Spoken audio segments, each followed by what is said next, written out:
Millones de dólares en oro desaparecidos. Dentro de esa montaña había 100 toneladas de lingotes de oro. Obras de arte de incalculable valor perdidas desde hace décadas. Esos cuadros valen unos 500 millones de dólares. Y valiosos documentos en manos de ladrones. Nos estaba robando nuestro patrimonio. ¿Qué historias podemos descubrir detrás de los tesoros perdidos de los Estados Unidos? ¿Podría haber algunos que el gobierno de los Estados Unidos preferiría que no se encontrasen? Mi tío era el secuestrador conocido como D.B. Cooper. Hay quien cree en la existencia de un libro. Un libro que contiene los secretos mejor guardados de los Estados Unidos de América. Un libro cuya existencia solo conocen unos pocos elegidos. Pero si tal libro existe, ¿qué contiene? ¿Mapas secretos? ¿Planes secretos? ¿Cámaras acorazadas secretas? ¿Existe realmente el libro de los secretos? El libro de los secretos. Tesoros perdidos. Los Caballeros del Círculo Dorado. Abril de 1991. Hatfield, Arkansas. La obsesión de Bob Brewer por encontrar tesoros acaba dando resultados tras una vida de búsquedas. La pala del piloto de helicópteros jubilado de la Marina estadounidense golpea un objeto duro enterrado en el suelo en una zona muy arbolada. Había un frasco de vidrio lleno de monedas de oro y plata. Lo recogió y dijo, es oro. Y sacó unas 20 monedas. Habían sido acuñadas en el siglo XIX. Su valor nominal superaba en total los $400. Pero el valor actual de las monedas era de varios miles. Probablemente sea lo más emocionante que me haya pasado. Y después de encontrar el primero, encontré varios más durante los siguientes 3 años. Por lo que yo sé, el mayor hallazgo de Bob podría valer entre 300 y 500 mil dólares. ¿Podría ser solo una coincidencia que Brewer tuviese suerte varias veces? ¿O quizá tenía acceso a algún conocimiento más secreto? Richmond, Virginia, abril de 1865. Durante los últimos y caóticos días de la Guerra Civil, los Estados Confederados afrontaban la derrota y un grupo clandestino de simpatizantes del sur, conocido como los Caballeros del Círculo Dorado, planearon seguir luchando. El grupo, formado en secreto en Virginia, se atribuía unos 500.000 miembros y actuaba tanto en el norte como en el sur. Los Caballeros del Círculo Dorado eran masones además de confederados. Lo que encuentro más fascinante es que su historia haya sido ignorada por los investigadores. Pero debemos partir del hecho de que era una organización secreta subversiva. Su objetivo era hacerse con todo México, América Central, parte de América del Sur, Cuba y todo el sur hasta cerca de Washington. Fundar un país independiente y utilizar la esclavitud para explotar el campo. Según se rumorea, los Caballeros del Círculo Dorado acumularon durante su breve historia grandes cantidades de oro y plata que consiguieron atracando instalaciones del Tesoro de los Estados Unidos, robando pagas de soldados y repatriando fondos confederados enviados a Inglaterra y Canadá durante la Guerra Civil. Los Caballeros del Círculo Dorado custodiaban cierta riqueza, pero los tesoros que protegían probablemente fuesen botín de guerra o bienes personales escondidos durante la guerra para mantenerlos a salvo. Esa organización y los grupos que comparten sus ideales todavía existen. Hay familias que forman parte de ella desde hace más de 100 años. Aprendieron a proteger ese dinero a caballo, patrullando a pie, y no tocarlo nunca.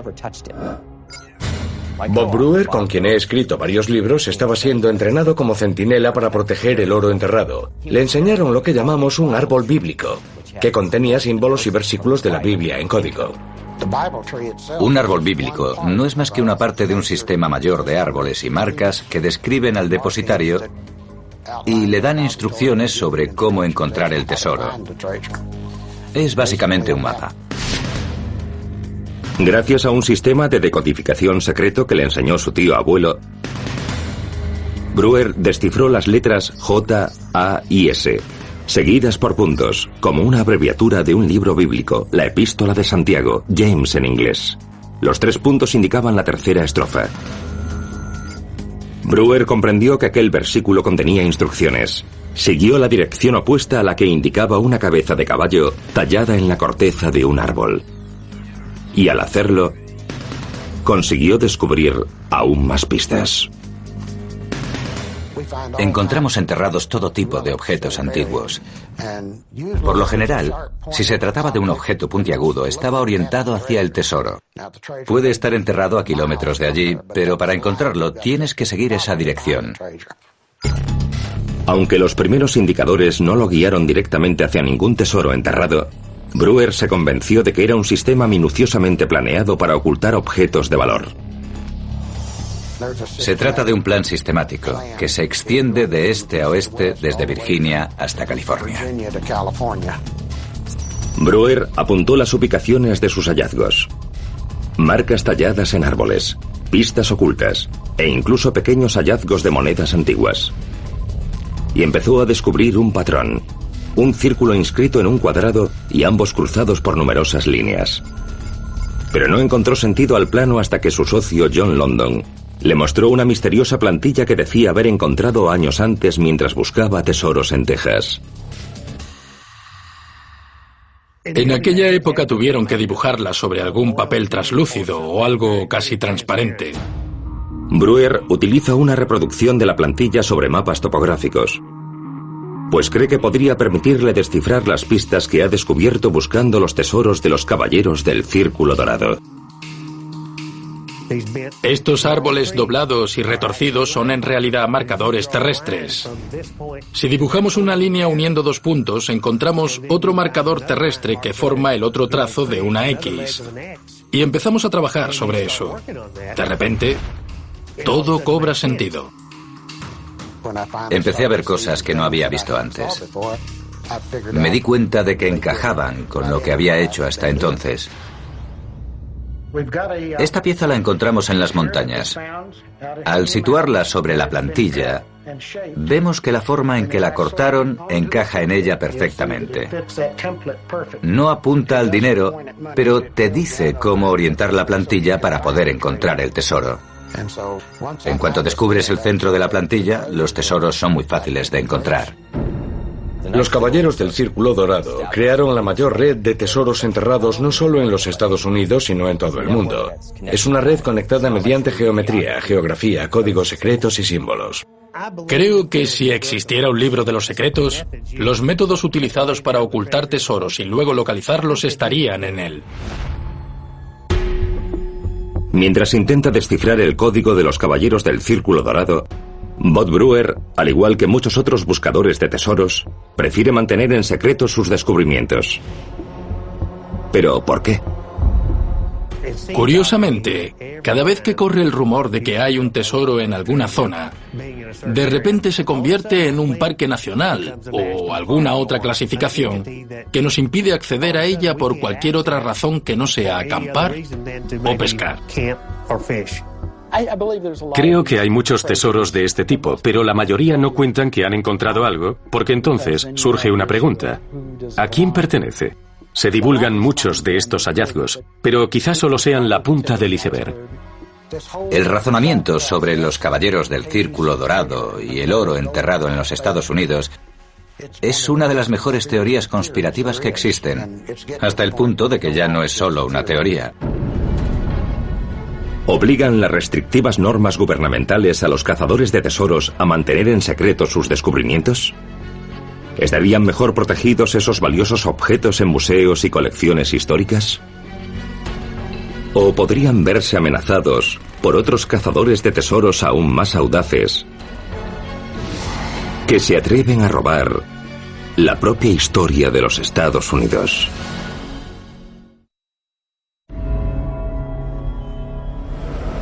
Bolsillos profundos. 27 de junio de 2012. Baltimore, Maryland.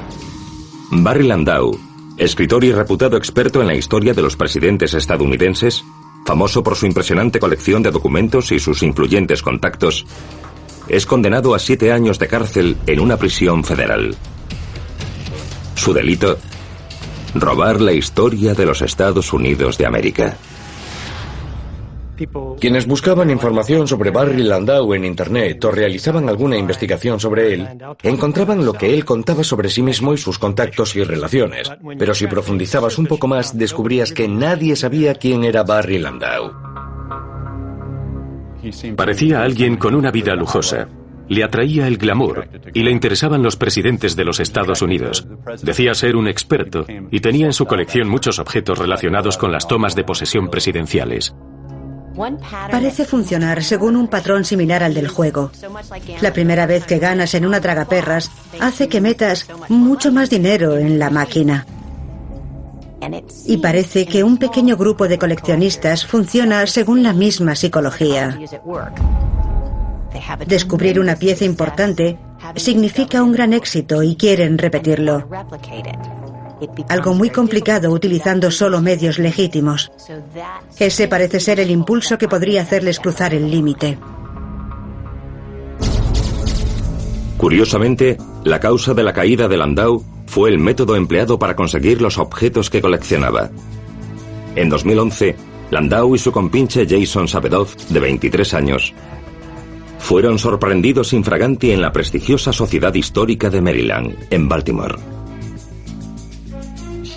Básicamente utilizaba la amabilidad. Llevaba galletas y pasteles para caer bien a los miembros del personal. En la comunidad académica existe un pacto entre caballeros. Todos respetaremos el material. Haremos lo que sea necesario para lograr acceder a los archivos. Una vez allí, trataremos todo el material con respeto. Este es el pacto entre los investigadores. Por eso, no suelen pasar por un detector de metales para acceder a una sala de libros antiguos o a una sala de lectura. Barry Landau era un farsante y un depredador. Se interesaba específicamente por ciertas organizaciones e instituciones solo para robar en ellas.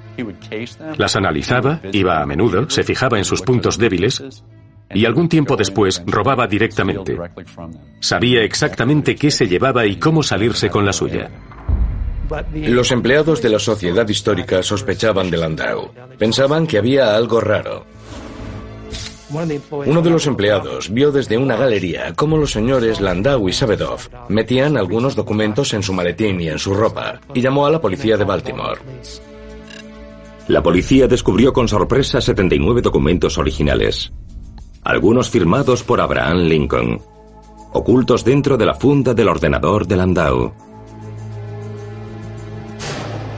Pero una sorpresa aún mayor esperaba a los agentes que registraron su domicilio en Nueva York. Barry Landau tenía una colección de decenas de miles de objetos, que incluía entradas de tomas de posesión, menús, insignias, copas. No sabemos con seguridad cuántos de esos objetos fueron robados y cuántos fueron adquiridos legítimamente. Lo que Barry Landau tenía en su domicilio de Nueva York era una de esas colecciones que esperaríamos encontrar en un museo. De hecho, los agentes tuvieron que alquilar un camión para llevarse todas las pruebas del domicilio de Landau. El joven pupilo de Landau, Jason Sabedov, pactó una reducción de su condena a cambio de ayudar a las autoridades a recuperar pruebas. Pero ¿cómo consiguió Barry Landau llevarse miles de objetos irreemplazables de numerosos museos y bibliotecas estadounidenses? Al igual que un mago emplea técnicas de distracción, Landau intentaba ganarse a los bibliotecarios con pasteles y dulces.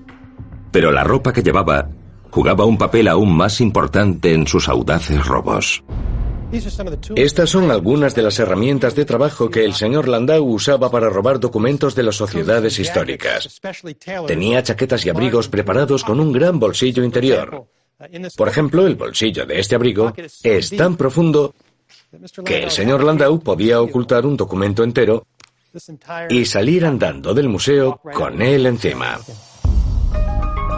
Cuando llegaba el momento de vender los valiosos objetos, Landau utilizaba sus conocimientos sobre métodos de archivo para ocultar que los documentos eran, de hecho, objetos robados. El método de documentación estadounidense de mediados de siglo consistía en números de inventario escritos a lápiz, algo que evidentemente es muy fácil de eliminar.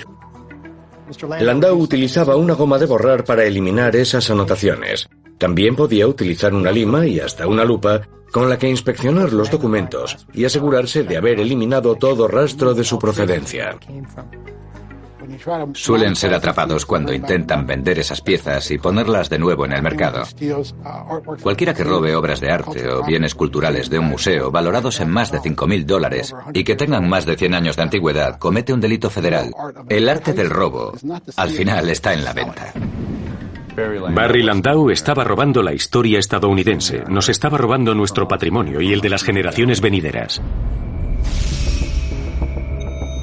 Los agentes federales a veces tienen que trabajar de incógnito al otro lado de la ley para intentar recuperar valiosos objetos históricos. En 2003, el agente especial Robert Whitman recibió una pista sobre una de las 13 copias originales de la Carta de Derechos de los Estados Unidos. El valioso pergamino enviado a Carolina del Norte por George Washington en 1789 había sido robado en la capital del estado por un soldado de la Unión en 1865, al final de la Guerra Civil. Casi 150 años más tarde, después de cambiar varias veces de propietario, el documento estaba en poder de un hombre que intentaba venderlo por $4 millones al Centro Nacional de la Constitución estadounidense, en Filadelfia. Esa copia de la Declaración de Derechos es otro ejemplo de que si una pieza fue robada, nunca será una posesión legal. Nunca volverá a serlo, sin importar la cantidad de manos por las que pase. Si fue robada, seguirá siendo una propiedad robada. Organizamos una encerrona, una operación encubierta. Creamos un cheque falso por $4 millones. Me hice pasar por un filántropo que ponía el dinero para comprar el documento. Establecimos una palabra en clave y en cuanto la dije, los agentes entraron y logramos recuperarlo. Engañado por el cheque falso, el vendedor le entregó la valiosa copia. Y a pesar de perder $4 millones, al menos se libró de un cargo federal. La fiscalía decidió no acusarlo de un delito porque no pudimos probar que supiese que se trataba de material robado. ¿Agentes encubiertos? ¿Encerronas? La búsqueda de los tesoros desaparecidos de los Estados Unidos se asemeja más a la ficción que a la realidad. Pero eso no es nada comparado con los detalles de un misterio sobre dinero en efectivo, un avión secuestrado hace varias décadas y un misterioso hombre conocido como D.B. Cooper.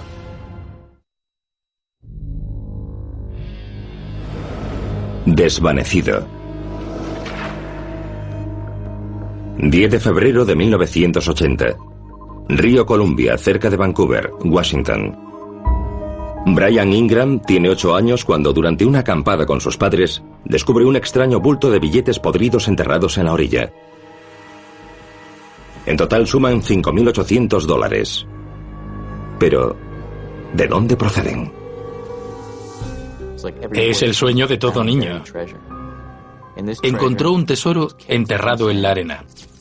Todos los billetes eran de $20 y cuando entregaron el dinero a las autoridades consiguieron leer algunos de los números de serie. Estos desvelaron que el dinero formaba parte del pago de un rescate. La primera prueba física recuperada de un secuestro sin resolver, cometido 9 años antes. 24 de noviembre de 1971. La víspera del Día de Acción de Gracias, el vuelo Northwest 305, un breve viaje de Portland a Seattle, toma un destino inesperado cuando un pasajero de la fila 18, que ha embarcado como Dan Cooper, presiona el botón de llamada.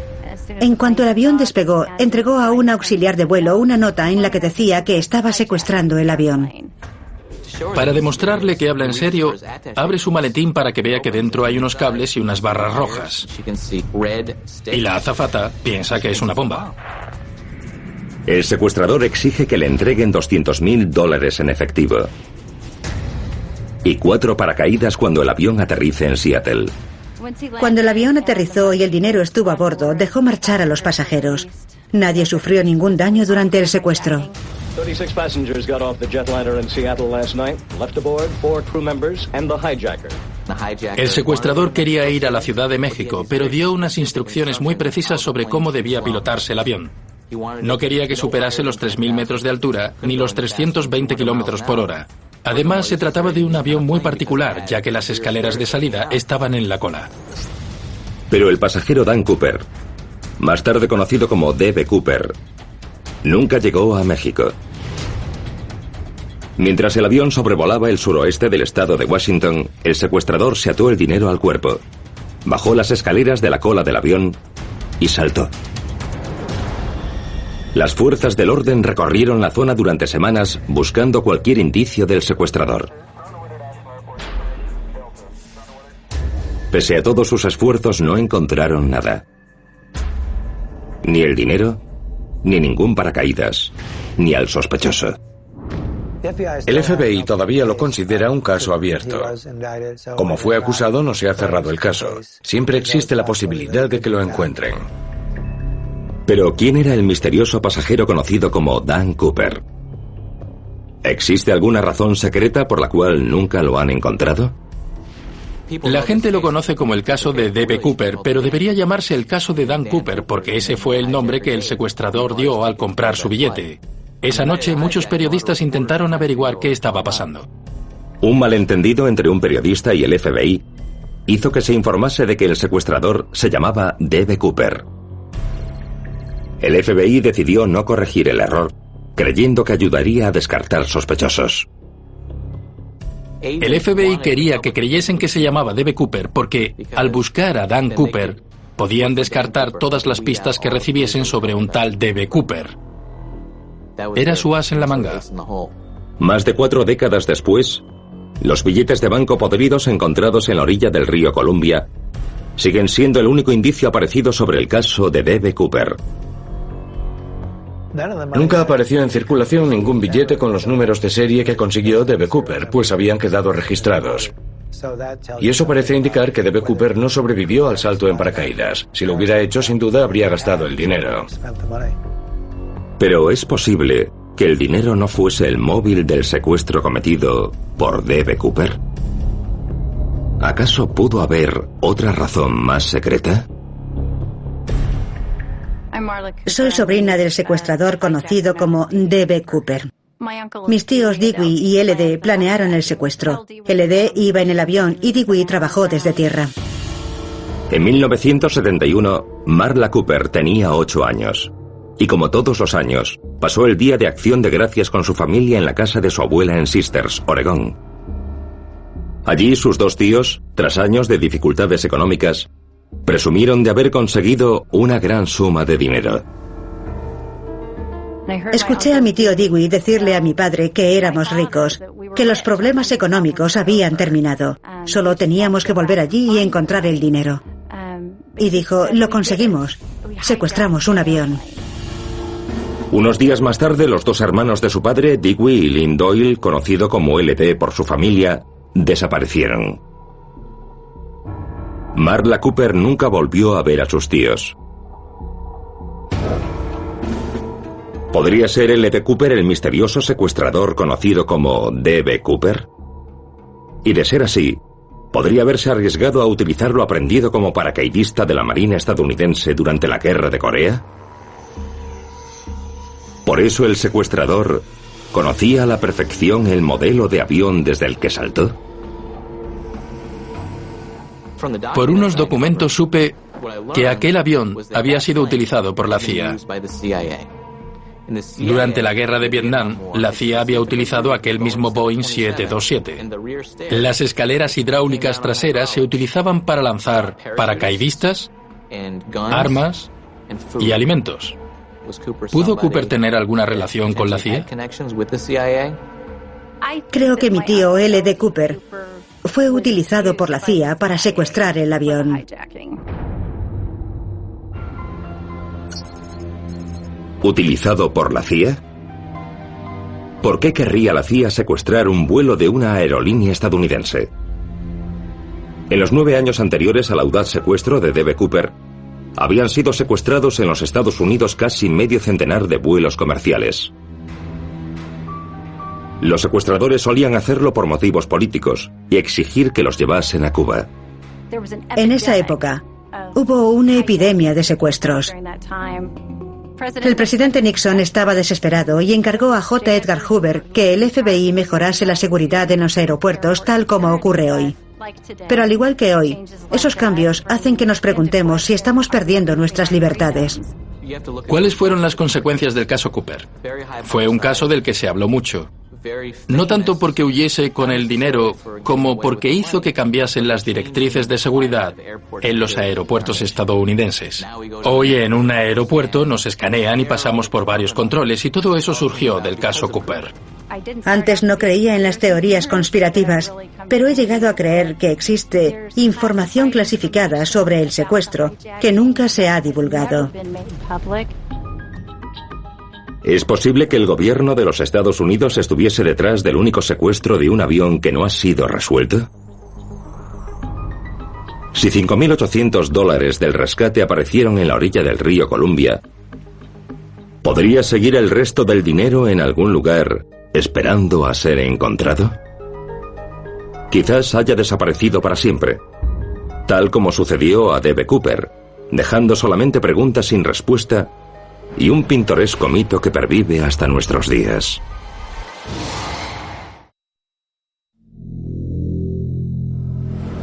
Paredes desnudas.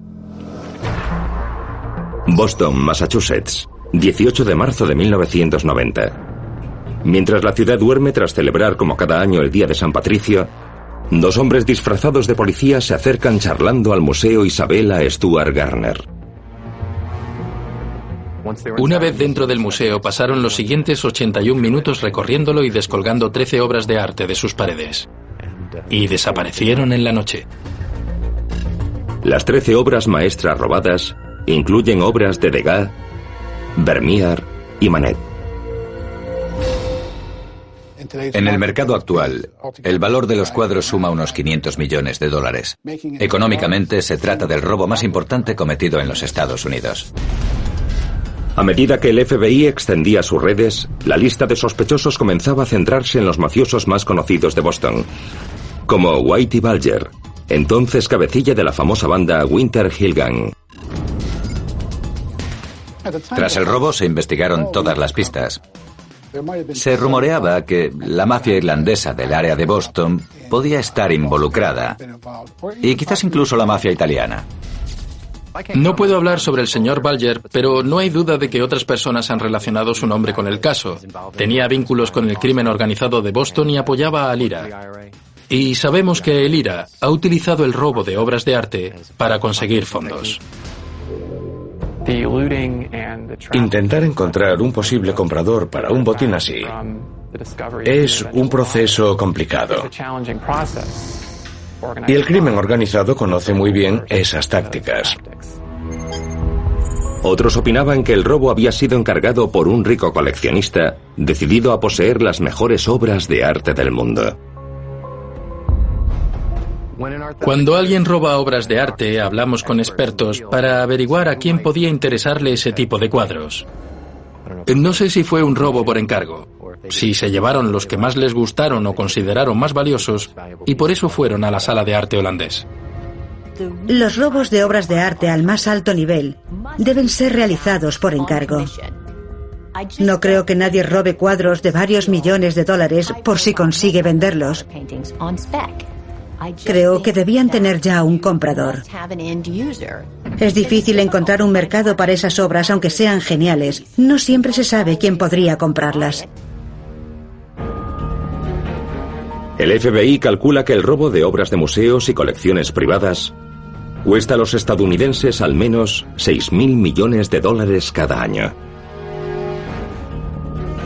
Pero ¿está el robo de obras de arte limitado a un mundo de ricos coleccionistas y cuadros de un valor incalculable? ¿O existe alguna otra razón más secreta por la cual las consecuencias de los últimos robos de obras de arte van mucho más allá del dinero.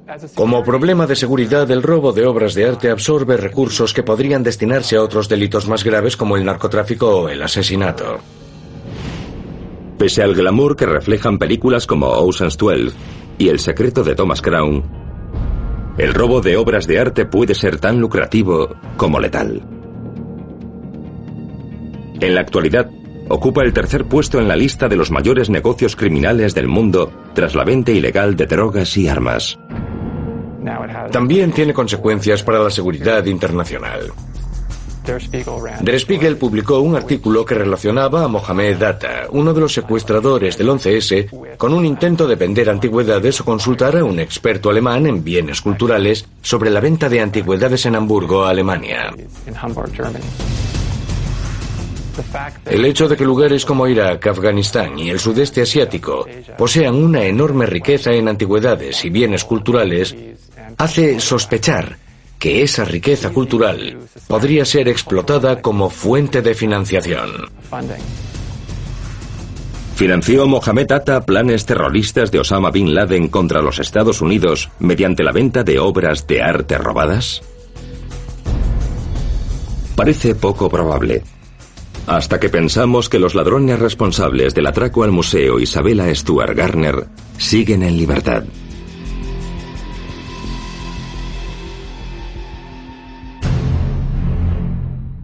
...18 de marzo de 2013. Durante el 23º aniversario del mayor robo sin resolver de obras de arte en los Estados Unidos, el FBI hace una declaración sorprendente. FBI agents developed crucial pieces of evidence that confirm the identity of those who entered the museum and others associated with the theft who belong to a criminal organization. Aunque dicen conocer la identidad de los ladrones, el FBI se niega a divulgar sus nombres. Pero, ¿por qué? Creo que quizá estén intentando presionar a la persona o a las personas que tienen las obras. Al aumentar la presión, les impiden venderlas sin correr un riesgo mayor. El FBI declara algo aún más sorprendente. Dicen estar dispuestos a conceder inmunidad a cualquier persona que devuelva las obras robadas. Los ladrones van y vienen, acabarán siendo capturados, pero lo más importante ha de ser recuperar la obra. Esa debe ser la prioridad. Después de 23 años y un rastro que han seguido fuerzas del orden de todo el mundo, el FBI cree que los cuadros robados podrían estar muy cerca de Boston. Quizás en Connecticut o Filadelfia. Pero poco puede consolar eso a los miles de visitantes que acuden al museo cada año. Debido a una cláusula del testamento de Isabella Stewart Gardner, la exposición no puede modificarse en modo alguno. Y por lo tanto, las obras maestras robadas están representadas por una inquietante serie de marcos vacíos. Han sido muchos callejones sin salida y también muchas ocasiones en que he pensado que pocos minutos después iba a recuperar los cuadros. Pero cuando entras en la sala de arte holandés del museo, sigues viendo los marcos vacíos en las paredes. Miro esos marcos y me parece que se burlan de mí.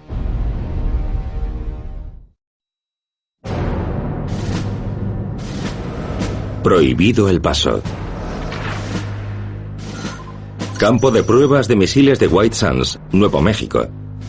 En estos 8.300 kilómetros cuadrados de desierto seco y polvoriento, hay zonas tan aisladas que proporcionan el lugar perfecto para probar armamento secreto, lanzar cohetes y detonar bombas atómicas. Pero ¿podría esta desolada zona del suroeste de los Estados Unidos esconder también otros secretos aún más explosivos?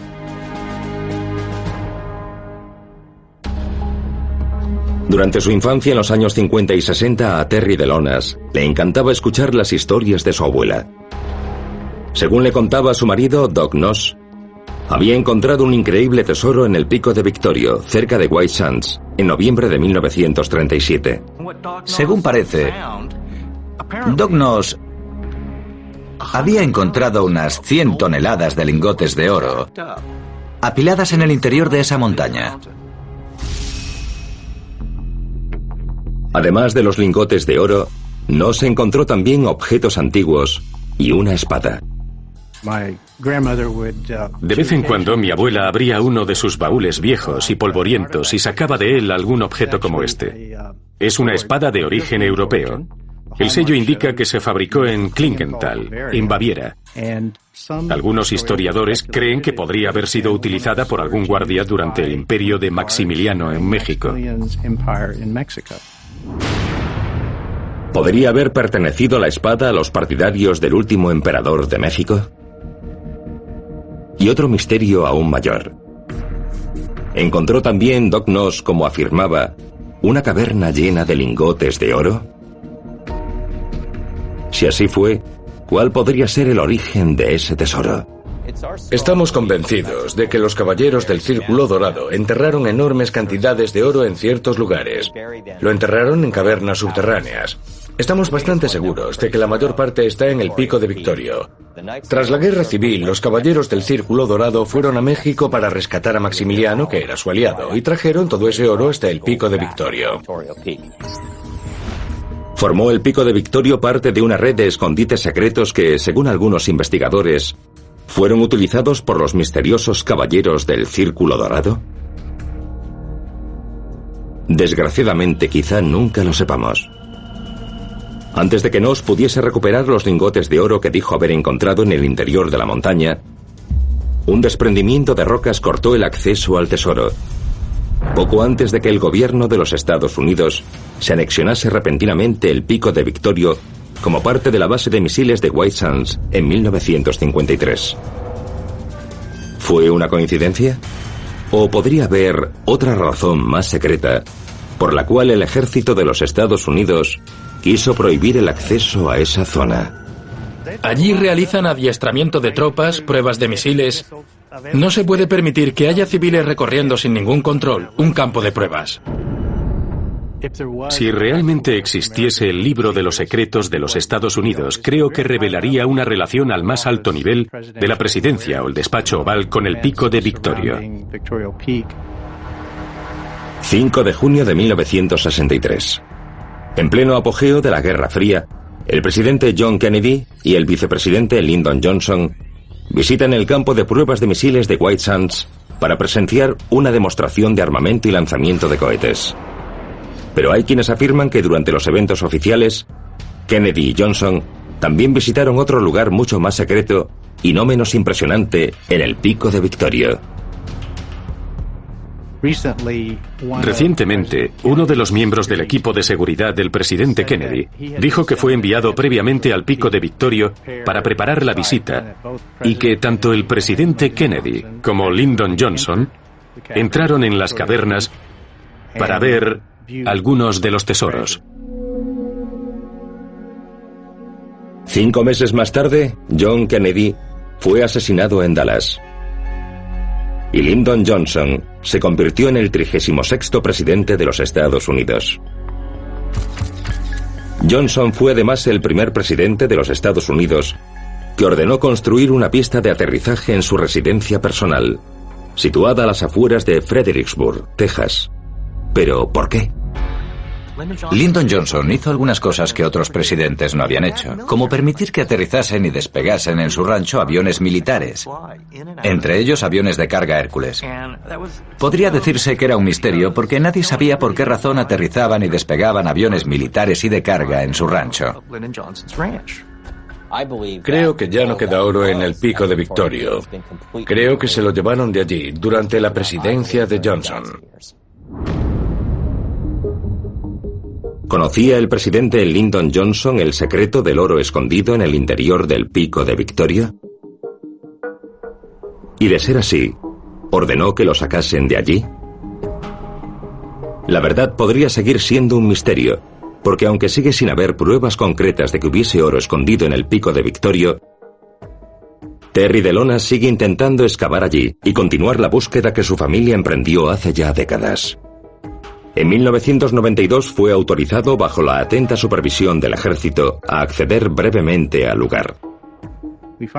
Conseguimos llegar a una de las fisuras principales, posiblemente el acceso a las cavernas principales que contenían el tesoro. Fue un viernes por la tarde y nuestro equipo de excavación salió de allí muy contento. Los policías militares se dieron cuenta y el lunes siguiente fuimos desalojados de allí. Nos confiscaron el equipo, levantaron una valla alrededor del pico de Victorio y no nos han vuelto a dejar entrar. ¿Por qué el ejército de los Estados Unidos impidió a Terry Delonas acceder a la caverna? ¿Conocían algún secreto sobre lo que podría encontrar allí? Existen muchas historias sobre tesoros, pero esta parece ser la única sobre la que algunos miembros del gobierno han intentado ocultar lo que realmente ocurrió. Obras maestras desaparecidas, montañas de oro y un secuestrador desaparecido sin dejar rastro. ¿Hace el gobierno del país todo lo posible para localizar los tesoros perdidos de los Estados Unidos? ¿O están deliberada y misteriosamente destinados a permanecer perdidos para siempre? Tal vez la única forma de saberlo con seguridad sea seguir excavando, buscando y desvelando sus secretos.